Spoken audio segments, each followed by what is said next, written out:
This year marks the 150th anniversary of the birth of one of France's greatest composers, Maurice Ravel. I'm James Jolly and welcome to this episode of Music Makers with a slightly different format.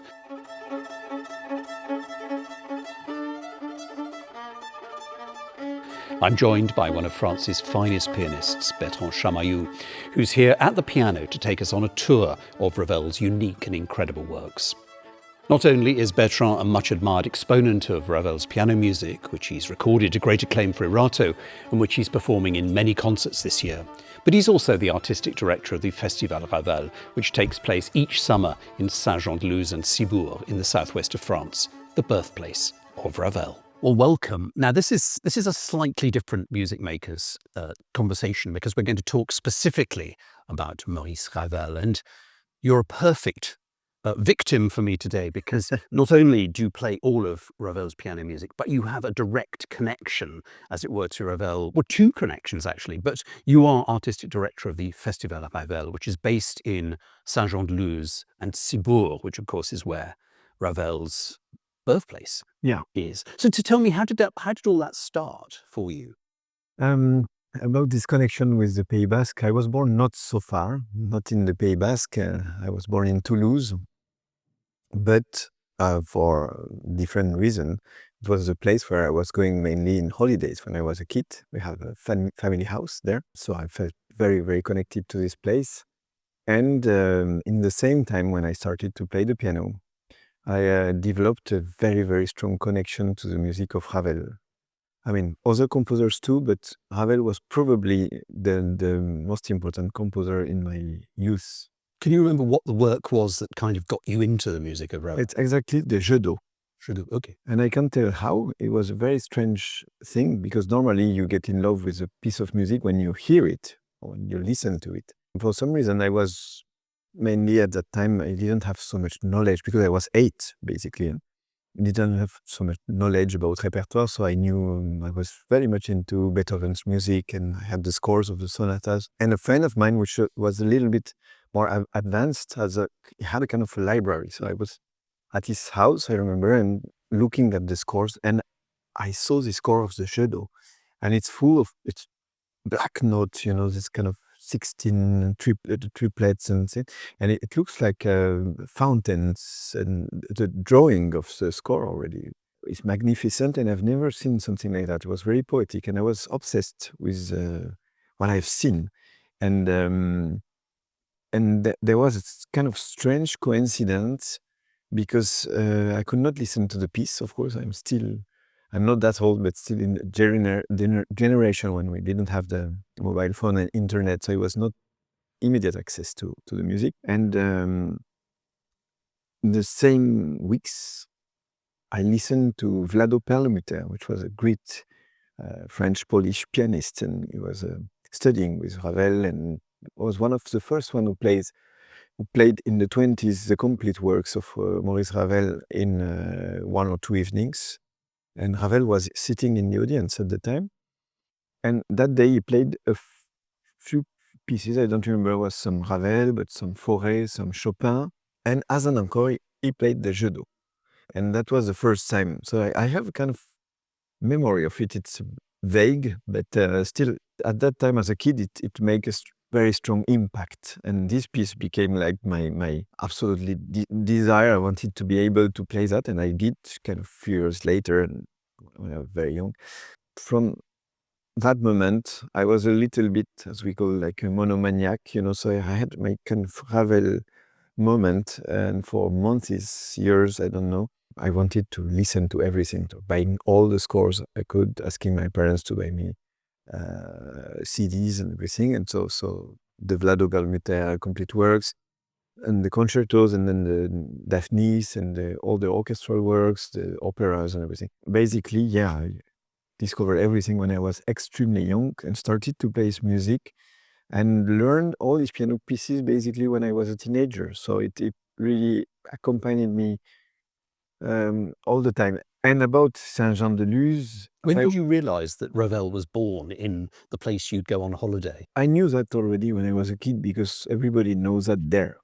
And it's strange because Actually, he spent only 3 months there in Cebu, but he claimed, and it's true because his mother was Basque. Actually, his father was Swiss, but his mother was Basque. It's a kind of gypsy Basque from Spain called Cascarot. And she was singing to him lullabies in Basque lullabies. So he always told it was kind of influence on him. It's hard to tell, of course, but he always claimed he was Basque and he was speaking this strange language because the Basque language is a very mysterious language that not a single linguist can really link to any other language. Very isolated and fascinated language. So he was speaking French and Basque. And he always said he was Basque and he was kind of defining his identity. So during his whole life, then he took the habit to spend a few months every year actually in the Basque country, and mainly in Saint-Jean-de-Luz. He didn't have a property there, but he was staying at some friends. Sometimes at Jacques Thibault's house, sometimes in different houses. I know more or less where he composed a lot of works, like including Daphnis and the Left Hand Concerto and many pieces. Even I think a big part of the Bolero was composed there. So I realized that very early, but also what I realized that I started to get to know through the people, the local people, because there is not even a single book. There is now one in France, which is very interesting, made by a Basque person called Etienne Routot-Plosso, that is trying to have a kind of a list of the houses where he stayed and all the stories but that mainly stories that we knew through local people. And there are a lot of stories linked to Ravel, but not only, because many composers were coming to the Basque country, like the Côte d'Azur, but it's more famous in the Côte d'Azur. Many people like Stravinsky stayed in Biarritz, Albéniz died in Cambo-les-Bains, which is a village very near. Jacques Thibault, the famous violinist, had a house where many people were coming. I found out recently that Szymanowski stayed there, and of course also in Chaliapin's house in Saint-Jean-de-Luz, where Prokofiev and Poulenc and Debussy also spent his last summer in Saint-Jean-de-Luz. So it's quite fascinating. I started to have all those stories, and of course the main figure was Ravel, and I was thinking that, of course, it would be great to have a festival there already when I was a teenager. And I was also every summer coming for a summer academy, which was called Académie Ravel, which is still existing and is now part of my festival. It's a festival and academy. And it was run by my teacher, Jean-François Esser, who was himself a pupil of Vlado Perlmutter. And so I came every summer. I was practicing, I was studying at this academy, summer academy, and it was mainly around Ravel and around already all those stories. French composer mainly, but also Spanish composer, Russian composers, all those people that were living at the time of Ravel were influencing him, or sometimes both-sided influence. And that was a big part of my own development, personally, musically, in my studies, in my personal life, family life. And so for me, at some point, it became obvious to try to do something and to... Because, of course, the other thing that Saint-Jean-de-Luz is famous for is back in 1659, because it was the setting of this magnificent wedding between Louis XIV and the Spanish Infanta. And a lot of your concerts... In the magnificent church of Saint-Jean-de-Luz, but there are two houses that are looking to each other, the house of Louis XIV and the house of the infant. And if I play you that, you will remind you something about the infant, of course.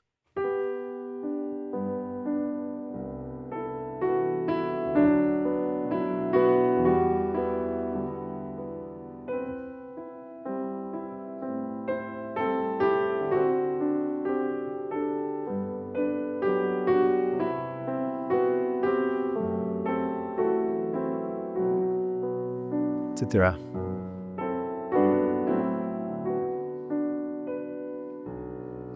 I guess you recognize the piece, of course.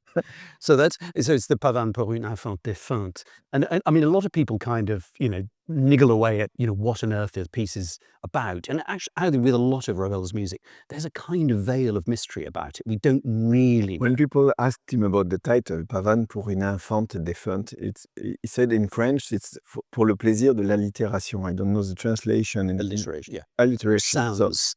So it's mainly about the sound. So it kind of didn't unveil any meaning about this title. But of course, when you are in Saint-Jean-de-Luz, one cannot stop thinking about the infant of Spain. When you are there, I mean, this house is in front of Ravel's birth house, because Cibot and Saint-Jean-de-Luz are facing each other in a harbor. There is just a little bridge between, so it's like almost the same. Yeah. But of course, also it was dedicated to Princess de Polignac, so maybe when she got married. So maybe this is infant But it's one of these pieces, I mean, as with so many of Ravel's works, there are so many, you can sort of attach so many things to it. The infante défunte, this fascination with the ancient, the old, things from the mists of time that aren't very clear is one of the themes in this. And then the dance weaves its way through his music as well. Absolutely. He had very differently from other composers like Debussy, for example, or he was very attached actually to tradition, to the past, and he was not even doing a mystery about it. I mean, he had a kind of neoclassical tendency, and already, because one could try to say, yeah, he had kind of a more modernist period and more, but it was all through his life. And this Pavan actually is a very used piece. He composed the very last year of the 19th century in 1899. And it's a kind of neoclassical or neo-baroque, or of course, the fact that also he composed the Pavan. That those things which are coming already from French Romanticism, but a specific one, the one through Saint-Saëns and Chabrier, that really the music he loved actually. You mentioned Debussy. I mean, quite a lot of people rather lazily say, oh, Debussy, Ravel, these two French composers. I mean, Debussy was a little bit older. He was born in 1862, Ravel in 1875. But actually, when you listen to their music, they're really quite different, aren't they? It's very different. Of course, there is a clear influence, mainly in one-sided. It's like Ravel, of course, and all the composers at that time. I mean, the music by Debussy was a shock. I mean, the Prelude à la Prélude d'Euphone, of course. But like Stravinsky, with L'Oiseau de Feu and the Rite of Spring and Petrushka, or Schoenberg with the Pierrot Lunaire. I mean, all composers at that time, I mean, which were into modern music, let's say, they had a kind of influence.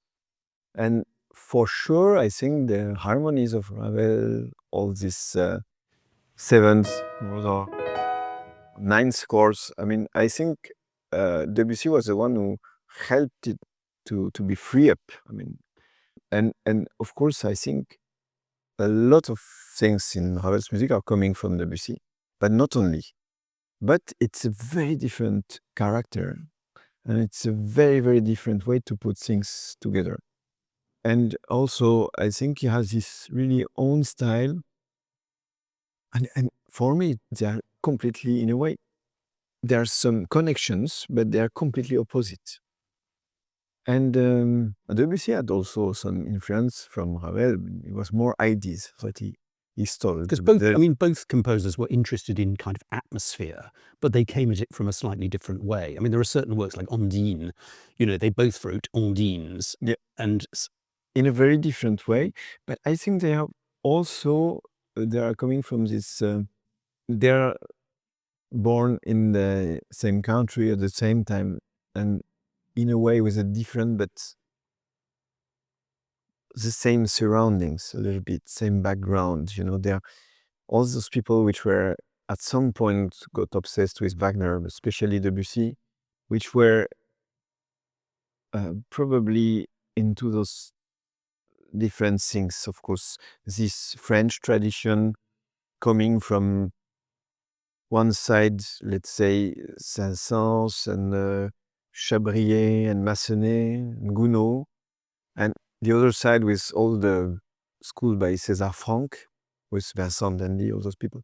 And they had to find their own space between that. And most of them, they choose more to go for Chabrier, this kind of freedom coming already from Berlioz, and they got this influence coming also from the romantic works, the impressionist work, I would say, by Liszt. Grieg also, they had this kind of lyric struck and everything. I mean, when Grieg's pieces were played in France, it was kind of it made a strong impact, all these kind of little impressions without any big development like in the German music. And also, I think it was the big period of the wars. I mean, of course, the First World War, but even before there was a war between France and Germany. And I think it was a way to try to find in France a kind of typical language which was completely getting rid of any German tradition. And they were both, I mean, Debussy was fascinated by Wagner, and you can feel it through all his music, but he was trying to push it away. And Ravel was really not into German music at all.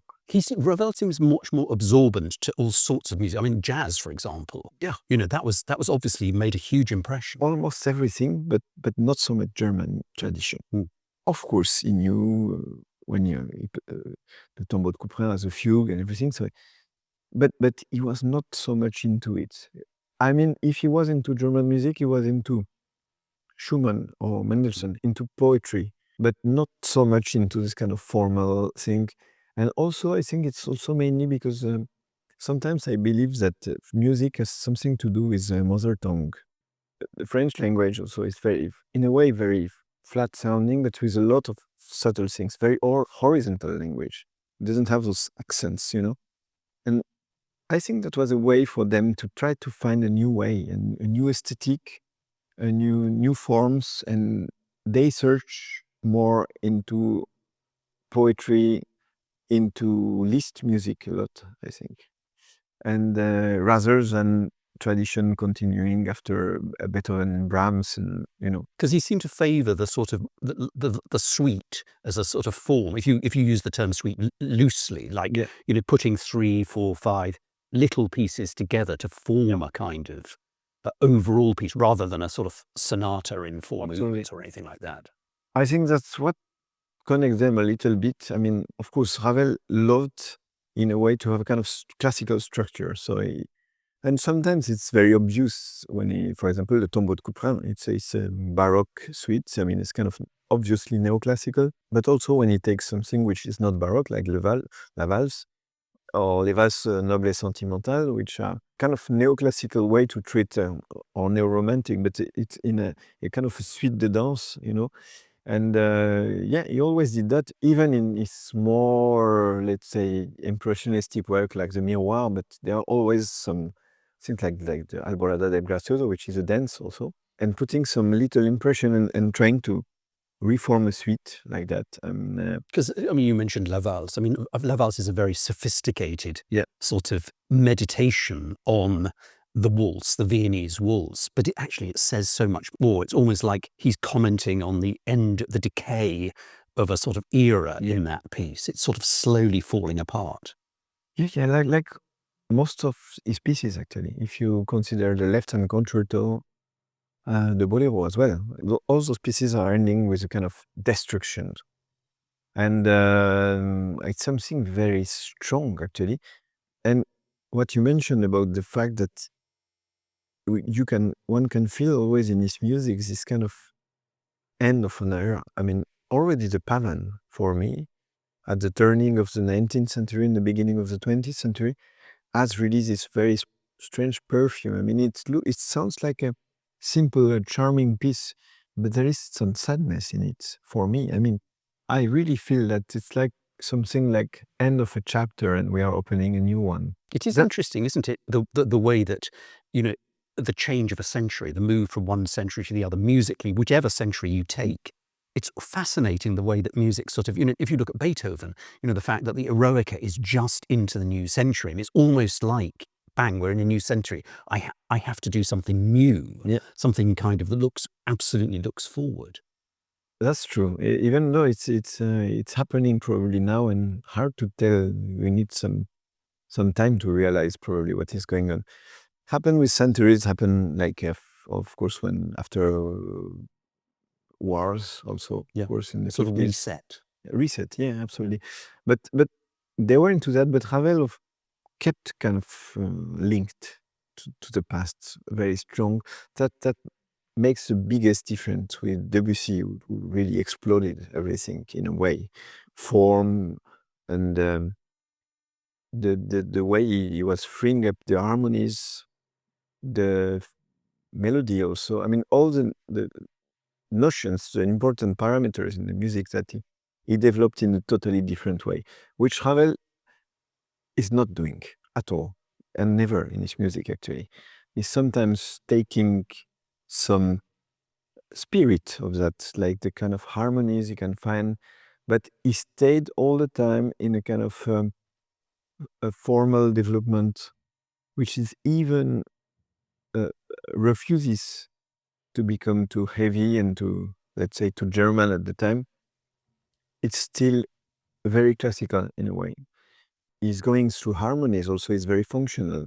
He's developing his own language, and of course you can feel that Debussy was around, that Stravinsky was around, and he took a little bit of all of that and created his own thing, because of course a melody or harmony by Ravel, you can recognize it after like 10 seconds.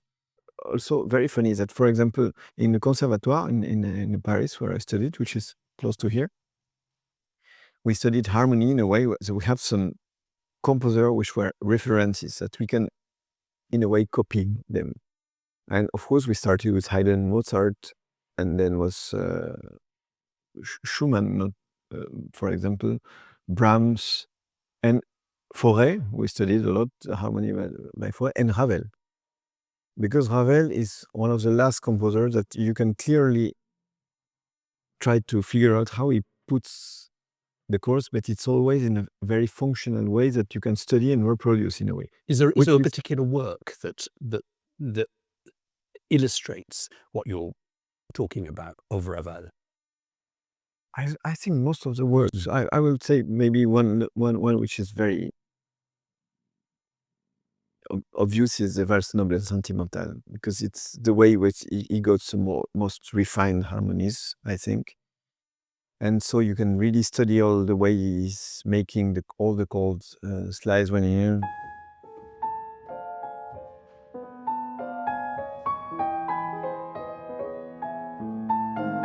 All those slides of harmonies, everything. This is probably the works where he's going very far in his harmony, but there is a kind of logic. And because if you played that little bit, just what you've played now, and said identify the composer, I think a lot of people would probably say, oh, it came from much later than when it was actually composed. It's possible, but still, if you compare to Debussy, he was less a modernist, less a revolutionary. And with Debussy, what I was going to say is that it's almost impossible to study his harmony. There are some typical things you can recognize, but you cannot put a kind of logic that how it's going to work together. It's not really mathematic. So this is maybe the main difference. And with Debussy, it's the same for everything. It's very hard to put it in a kind of academic structure, which Ravel still stays a little bit in this kind of classical thing. I mean, one of the interesting things about Ravel is that, from reports, is that he was a good, but by no means great pianist, and actually wrote piano pieces that he probably would have real problems playing. I mean, Gaspard de la Nuit, I think, would have really tested him. Yeah, or even the toccata by Ravel that he's supposed to have recorded on the piano roll. Some people are saying it's not even him playing, but it's not good anyway. I think he was not a good pianist, honestly. But at the same time, he obviously had a complete feel for the piano. He knew everything, but not only for the piano, because when you talk to every player in the orchestra, they would all say it's so well written for the instrument. He had this kind of incredible knowledge about everything. That's probably the thing that he had the most. It was this kind of the tools he had, the skills he had in composition, knowing everything about harmony, about melody, about rhythm, about form, but also about how the instrument could sound. And that's why it made him, I think, such a great orchestrator. I mean, but about the piano, I mean, yeah, I think he was probably finding the combination himself on the piano. He was pianist still. It's sometimes fascinating that he could not really properly test him at the tempo. Probably was not able to play Scarbo at the top speed, but he find some incredible things also in Ondine. The beginning, I mean, it's very. I mean, they think it's a hell, but it's still really possible to play. I mean, that you need to be a pianist to know this feeling. I'm wondering how he could transpose also the. I have to warm up a bit to play that, but all those cross of hands and everything. And it's funny because I remember I was talking to Marc-André Hamelin, who didn't play so much Ravel. I said, but he can play absolutely everything. And why? I'm not very comfortable with Ravel. I was surprised. Why? I said, I have the feeling that my thumbs are completely blocked all the time altogether. And it's funny because I never thought about that, but that's true. When you play Ravel, you are always like that, or with the hands like that. And there is one very famous photo of Ravel at the piano, and he's playing in that position. and this is, in a way, always pianistic, but in a way quite uncomfortable. Do you think his hands were quite small? Because he was a small man, wasn't he? Yeah, I don't know if it was kind of normal size. But he has a kind of strange thumb, as Vlado Permita was describing, as very square. And he said this is probably the reason he wrote those double glissendos of the Alborada de Gaspard. And Vlado Permita was saying he was incredible at that. And it was probably because of the shape of his sound. But no, I don't know. It's many composers that sometimes they have knowledge, and sometimes, for example, Ligeti also apparently couldn't play these etudes, and they are incredibly well written for the piano, and he was playing extremely slowly too. So I think this is a kind of mental capacity. Ravel was still playing the piano, of course, but this mental capacity to understand, if you increase the speed and everything, how it will work. But it's not only with the piano. What is fascinating about it is he has this kind of knowledge about every instrument. Probably, I don't know, he asked a lot of things to different instruments. I don't know how he developed that. That's all part of the sort of the perfectionism. I mean, he was obviously very precise about everything in his life, and he apparently dressed very fashionably, and everything was exactly as it should be. You get the impression as a man, he was really fascinated by detail and making sure everything was, as it were, in the right place. Yeah, but in a strange way. For example, I don't know if you have ever visited this house next to Paris in Montfort-l'Amaury.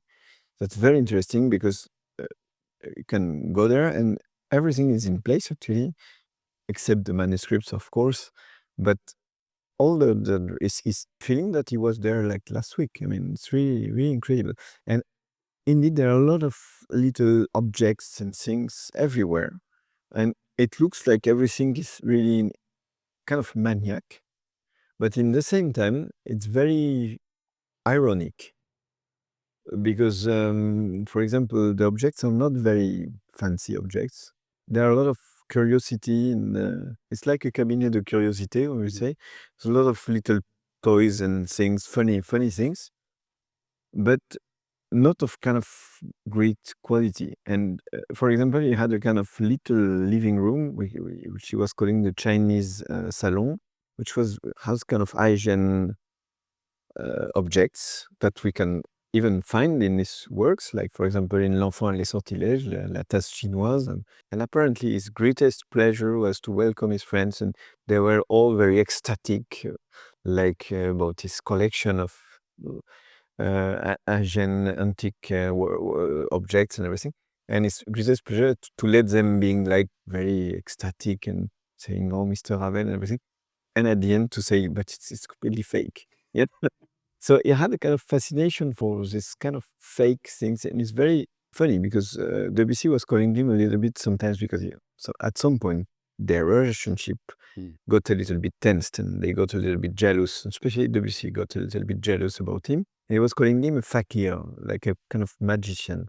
And there is something true in it. In his mouth, he was a little bit negative, but I think it could be also positive. That in his music, there is something like that he developed in the orchestration, something I think which is pretty new, because Berlioz developed a kind of science about how to melt different sounds together to create new ones. But Ravel, I think, develops this capacity to do some magic and to hide a little bit, to transform things and to create illusions.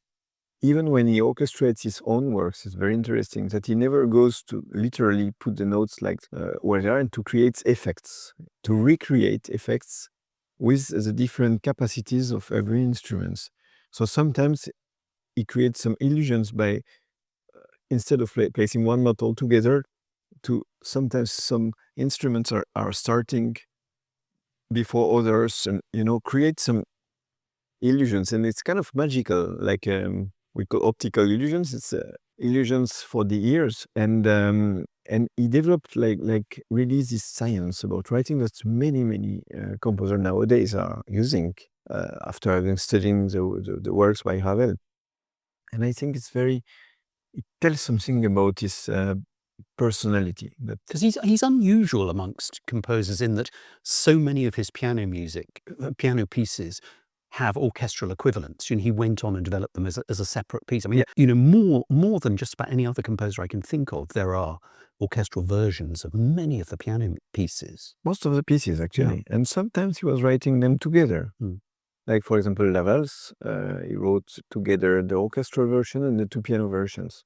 And also solo piano version, which is not completely complete, actually. That most of the pianists, including myself recently, I recorded it. You have to do your own cuisine, let's say. But he was writing in parallel. And he was one of the orchestrators, like Stravinsky. It's very interesting that all the orchestral works, they were first writing at the piano version. So even pieces like, for example, Daphnis, there are 3 parts of Daphnis that actually reduced for solo piano as well. But they were composing first at the piano and orchestrating from a piano score. So I think he had always, and I think the way he was writing for the piano was always keeping the orchestra in mind. So it's interesting that actually he orchestrated most of his piano works. I think it's great, actually. And he's also famous for making one of the kind of showpieces, the orchestral showpieces of our, of modern times, which is the orchestration of the Mussorgsky pictures at an exhibition, which is just a masterpiece. Yeah, absolutely. Of orchestral craft. I think in that way, this is one of the most remarkable things is if actually the skills he has in orchestration, in a way that I think he has skills for everything, but the influence of the way the colors he gave to the orchestras is massive after him, actually. And that's interesting because when you ask most of the composers nowadays, it's very common, of course, that composers will talk about Stravinsky, about Debussy, about Schoenberg, Webern, or even Bartók eventually. And most of the time people are not mentioning Ravel, but they all love Ravel. And so if I ask a composer, what about Ravel, about his influence? The first thing which they will mention is the orchestra, the colors, the magic. And that's very interesting. And in a way, you cannot dissociate in his works. I mean, the piano, the orchestra, I mean, that's, I think, why he was really thinking the orchestra from the piano, but in the piano there is already the orchestra all the time. So that's probably why he was doing both at the same time. And most of the pieces, they have 2 versions, and they are working very well. I mean, because most of the time I can say it's not because I am a pianist, but the orchestra version is most of the time marvelous, but doesn't make you forget the piano version as well. It's different. It works most of the time very well in both cases.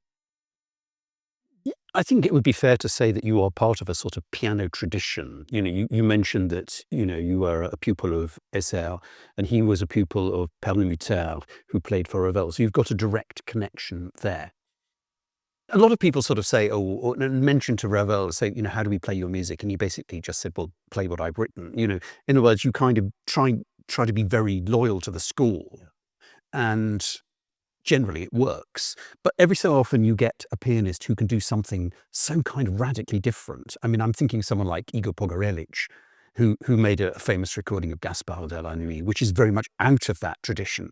But actually, as an interpretation, it is as valid Yeah, I as think the, so. the tradition. But already before Pogorelic, I would mention Sanson-François, which was French and part of this tradition, who proposed something quite different in a way, with some freedom. And in a way, yes, Ravel was a bit provocative. I mean, he was sometimes saying that interpreters are slaves and everything. And in that tradition I received, it was very much the case. I mean, Essay had even the scores of Perlmutter, so I could see even some annotation from Ravel directly on the scores. I have, of course, this filiation, we say, but already he was my first teacher in Toulouse. They were knowing people who knew Ravel. Even I worked with Duthier, who even met Ravel when he was young and everything. It was like of course here a lot of people in the older generation. He was like a grandfather in a way, and yeah, we were kind of here educated most of the time in this kind of tradition of being extremely respectful. And of course, the scholars of Ravel are not allowing. I mean, if you read them, it's very difficult to find a way to escape what is written. It's so precise.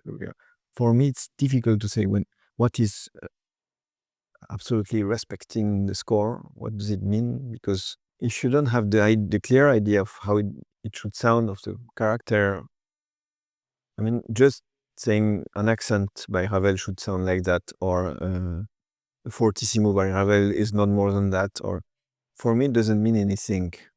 So it's more about feeling what is the person, what is the character behind the score, and what it tells you, and how, as an interpreter, you could react to that, and try to share your own emotion with the audience. Because you've mentioned the word emotion. I mean, Ravel is occasionally, people say, yes, but it's beautiful music, but there's no soul to it. It's very lacking in emotion, which is not something I understand. But I mean, we were talking earlier, a work like the Sonatine, to me, I mean, it's an abstract title. It doesn't have any kind of atmospheric guidelines. But to me, that piece is just laden with emotion. Absolutely. Um, for me, it's a very, very moving composer and a very moving character. When you read about his life and the way he was behaving, I could not absolutely think that he was not emotional. Of course, the fact that many people, they consider emotion about people who are really showing off a little bit, And like, of course, if you think about some Russian music sometimes, which they are really, and it was not like that. It was apparently pretty cold, probably shy in a way. Sometimes maybe also unpleasant, and I don't know, because it was cold and distant and things. And his music, of course, we were talking about the structure, this kind of tradition. I was talking previously about the fact like he liked to hide and creating some magic, and to that indicates me that it's a person who has to hide behind a kind of a structure. Uh, Is there a work that you think he really reveals his soul in? I mean, amongst the piano music in particular.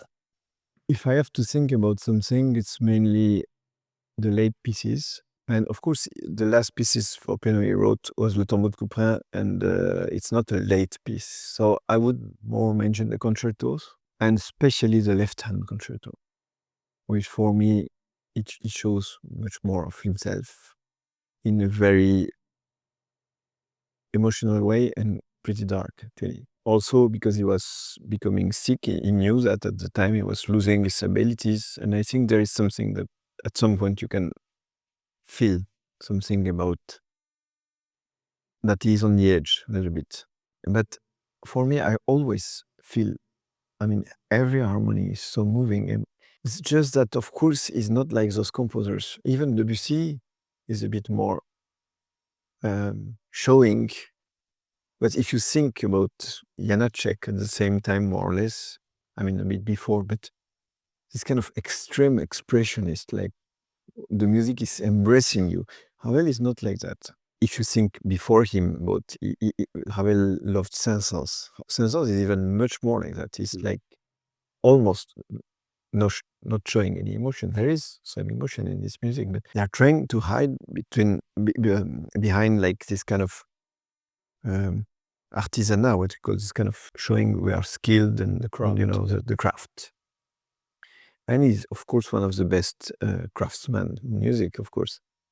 And how he was in life, of course, when you see his attitude during the war, he was of a small size, so he was not allowed to go in the army. And he was desperate to help. He used his connections to go to help people. And in the same time, he was not this kind of nationalist, kind of patriotic, like just I'm French and everything, because he was defending at the same time the fact that German music should be played. And he was even cancelled from the Société Nationale de Musique in France for that reason, because he said there is no reason we don't play the music from abroad, because we are French and we are in war. So he was very, I think, a person with huge human values. And I would say at that time, he was kind of avant-gardist about humanism. At the time, they were all kind of very, very nationalist, I think. And he was very, very advanced for that and very human. And Manuel Rosenthal, which was his pupil, was talking a lot about that. Like, for example, also one day he was driving and he took Ravel and they went and they crossed some homeless people. And he felt that Ravel suddenly got tensed because he didn't say a word.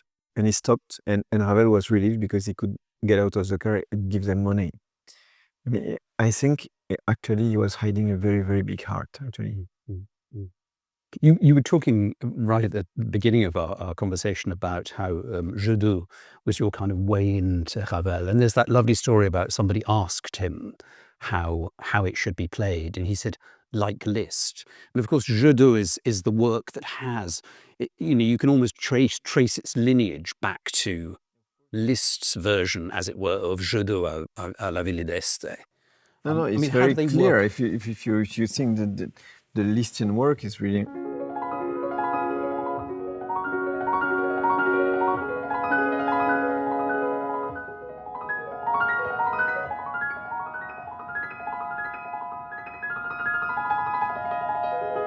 all this kind of fountain things. The image, as soon as you play that, you know exactly what you're looking at. You can see the water, absolutely. the light, everything. But I think this work, I mean, was major influence on Ravel. Of course, the Je deux, it's not similar, but it's kind of aquatic feeling. It's in the same register, first of all.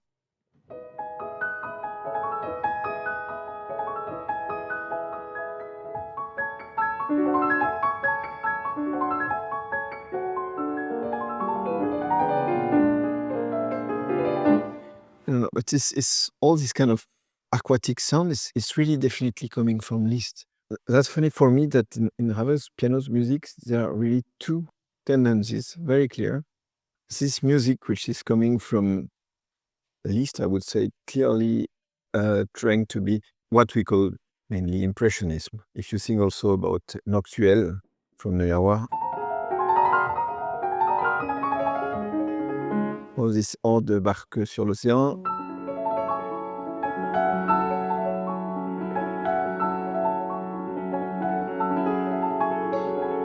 All this kind of liquid element. So there are a lot of things which are coming from the water, the liquid element, and mainly coming from Liszt and or impressions, poetic impressions, everything. And the other side, which is very neoclassical, the Pavan at the beginning, but Menuet antique already in the young time. But then this is a tendency which is clearly dominant in the late years with the Valse Noble Sentimentale or Le Tombeau de Couperin. That's very clear. There's kind of two-sided, and it's funny how it seems to be a little bit opposite. One would say this one which has kind of blurred music and the other one which is extremely clear. But in a way, he wanted always, even in this kind of blurred impressionist music, he wanted always, he asked for kind of dry pedaling, apparently to all his pupils. And Perlmutter is talking a lot about that. Dry pedaling, very clear and light and sounds very luminous sound. So I think inside of him, he wanted to be a modernist and he tried to go into those tendencies, but he was a kind of neoclassical composer in a way. One of the piano pieces by Ravel that is kind of legendary for its technical challenges, and not just technical, but probably emotional and intellectual, is Gaspard de la Nuit. It's a sort of suite, 3 movements. Yeah. Undine, Le Gibet, Scarbeau. I mean, what for a pianist are its challenges? It's a very Lisztian challenge, I would say. I mean, for me, it's not the most difficult piece by Ravel. If I am honest, I would say Le Tombeau de Couperin is more difficult for me because Gaspard still has this kind of impressionistic thing, and that you can, it's more blurred in a way, more free in a way, and also very well written, like Liszt music actually. But still, it's a very challenging piece, of course. First of all, Ondine, which is kind of a liquid piece, it's kind of difficult. So already at the beginning, you have to give the impression you are starting from nowhere. The dal niente sort of sound coming from nowhere, but still you have this kind of balance between one chord and one note, but which is very irregular. Which is not easy actually to achieve, especially when you have to do it very soft and giving the impression of something which is floating a little bit.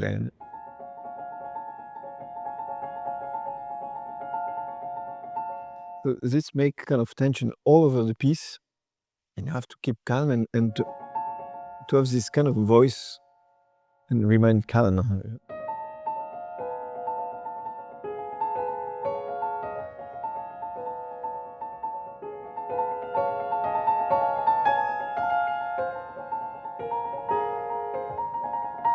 That's very, very, very challenging. I tell you. I mean, obviously, this is a Steinway piano. Yeah. I mean, if you played it on, say, an Era, Yeah. or an instrument that Ravel probably may be more familiar with, I mean, is it more challenging, or It's not easier. it's not?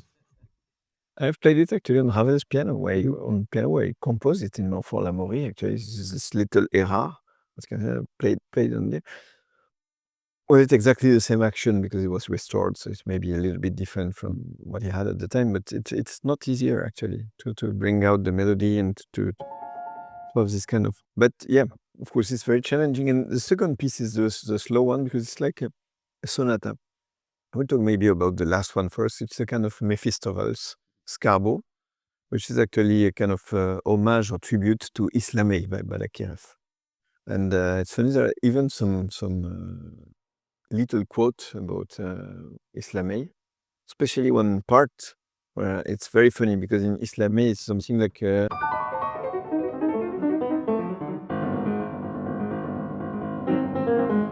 I don't, but in the Ravel, it's funny this kind of, but it's like a little quote. But the thing was that Islamé at the time was considered the most difficult piece ever written for the piano, which I think is not true. It's very, very difficult, of course, but there are some difficult things like Réminiscence de Don Juan by Liszt or things like that, which are really crazy, crazy difficult. But he had this kind of challenge because Ravel was really in love with challenges. Like the Bolero was a challenge, the Left-Hand Concerto was a challenge. And I think, to write a kind of virtuoso piece that would beat Islamé in terms of difficulties. I'm not sure it's for me, it's not even more or less difficult. It's completely different kind of difficulty. It's more about fingers. It involves a little less the muscles of the whole body than Islamé, for example. But it's more delicate in a way to play. And there are some crazy difficult passages. The one I mentioned with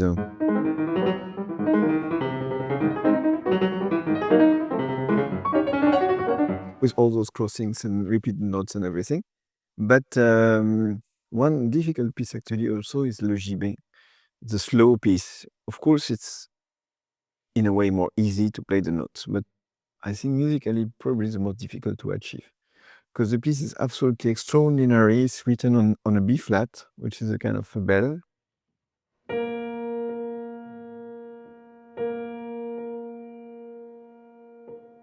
With this rhythm, it's like 1, 2, 1, 2, 1, 1, and repeating all over the piece. And he's building all this incredible magical music around, with all the harmonies around this, what we call a pedal. In music, is one note which stays all along.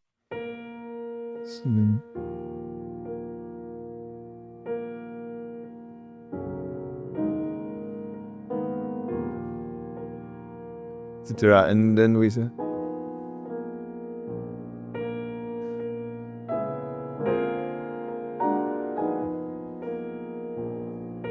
all the music is developing around this single that doesn't move at all. And you've got to presumably make sure it stays absolutely constant. So it's very difficult, and also it has to be, in a way, Ravel was saying, also it's very provocative.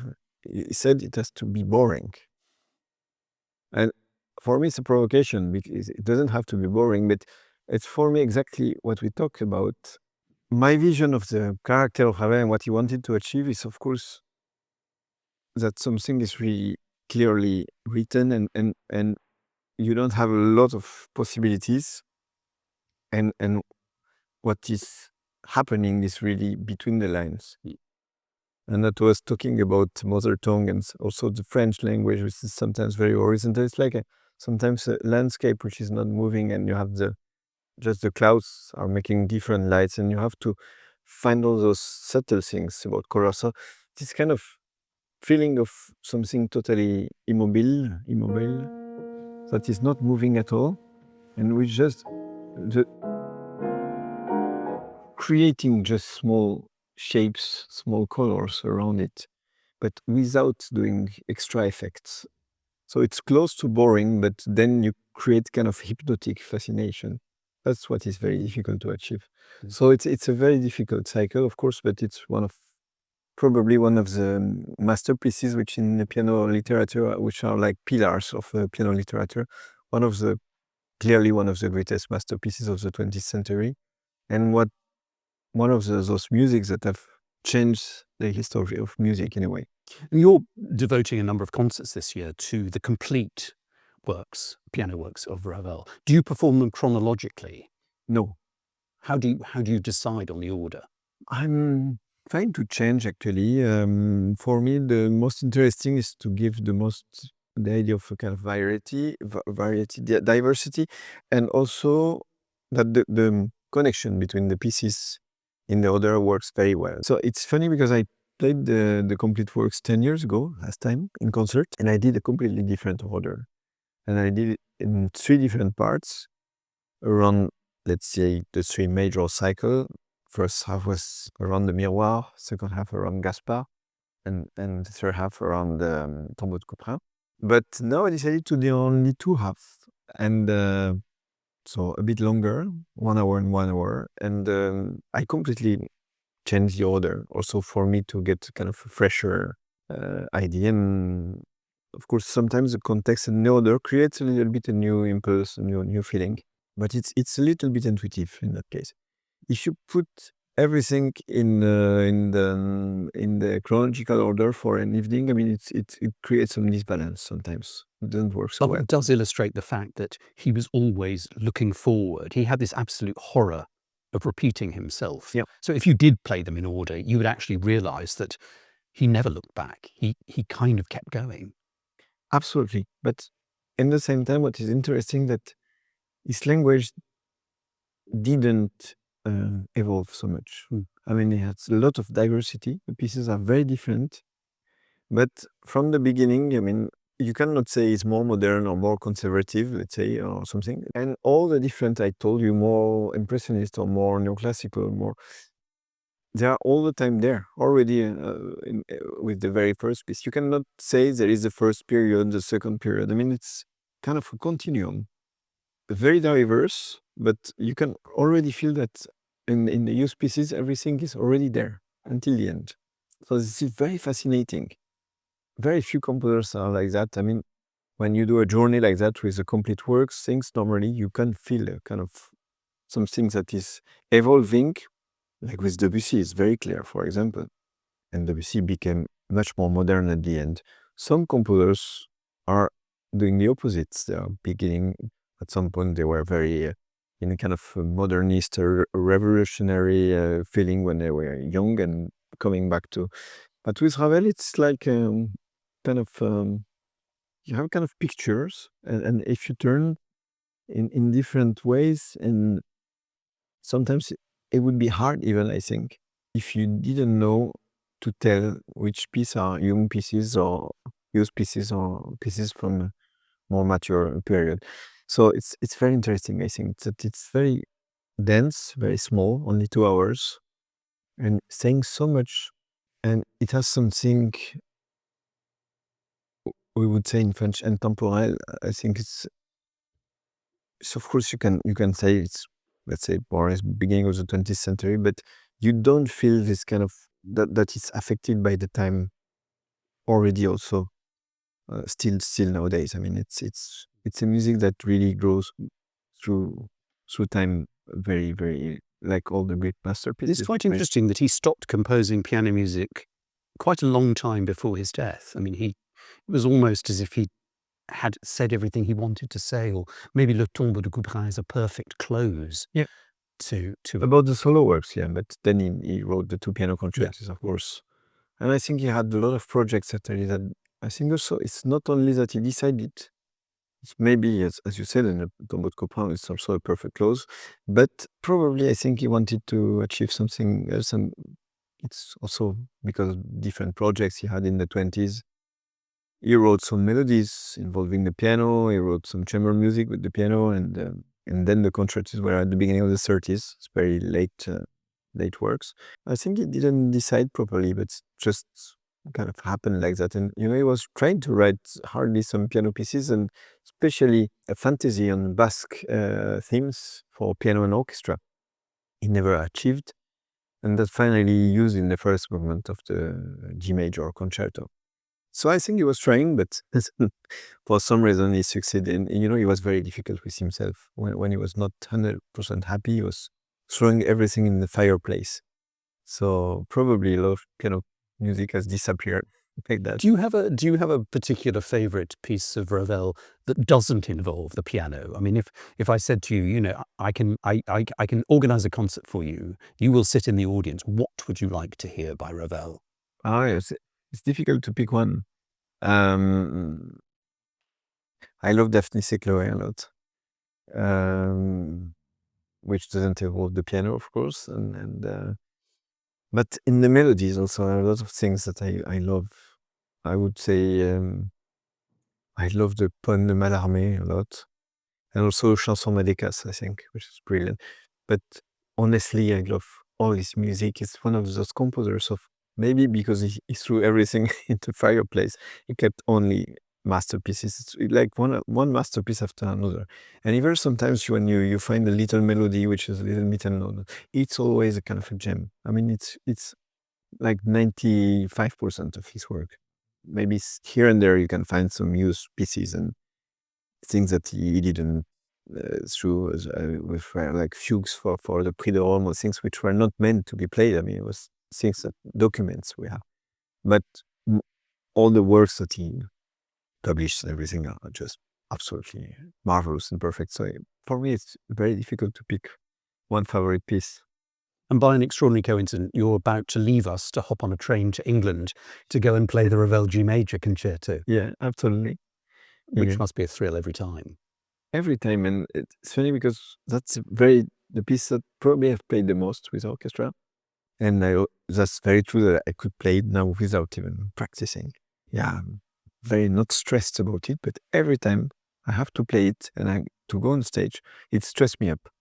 And I think it's because it's very delicate. I mean, I think with all the great pieces is like that. I find new things. I never get bored. I mean, I've always new details, new, and I can feel this is what defines a little bit a masterpiece. Getting better and better when you continue after years of listening, of playing it. And sometimes some works are making a strong impact the first time you listen to them, but then after 10 times listening to it or 20 times, it's not it's great, it's good, but masterpieces like Keep that getting. and this is very true with all the works of Ravel, I can tell you. Bertrand, thank you so much Thank for you, Jim. sharing your wisdom about Maurice Ravel. Thank you.